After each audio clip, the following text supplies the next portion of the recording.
હે ભાઈ, હું શું કહું, આપણા જે દ્વારકાધીશ જે આપણી પાસે રહેતા હતા એ આજે સ્વધામ પધાર્યા છે.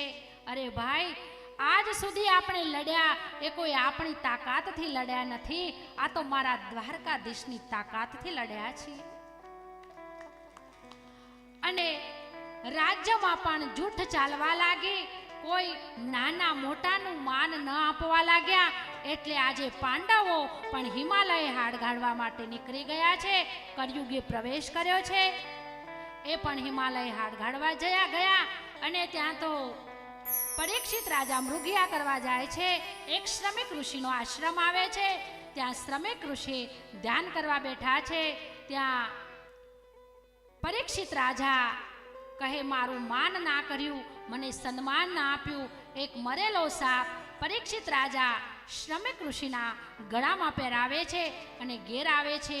ત્યાં તો શ્રમિક પુત્ર આ પિતાના ગળામાં પહેરાવેલો સાપ જુએ છે, ત્યારે કહે છે, આજથી 7મા દિવસે આ સાપ જીવતો થશે અને એ તક્ષક નાગ જેને મારા પિતાના ગળામાં પહેરાવ્યો છે એનું 7મા દિવસે મોત થશે.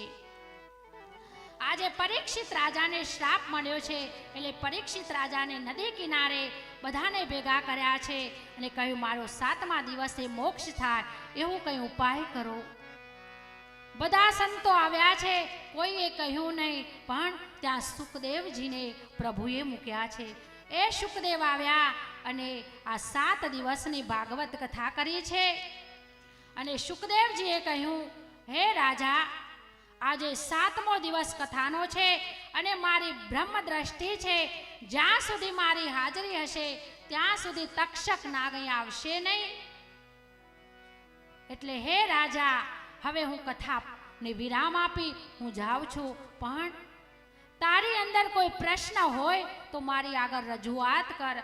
પરીક્ષિત રાજાએ કહ્યું, હે રાજા, હે મુનિ, હવે મને કોઈ પ્રશ્ન નથી, મને બધું સમાધાન થયું છે અને મને મારી દ્રષ્ટિ જ્યાં નાખું ત્યાં મને કૃષ્ણના દર્શન થાય છે.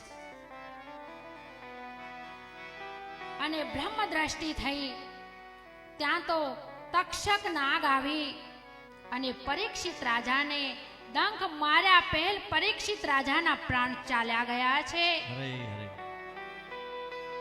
અને એમનો મોક્ષ થયો છે.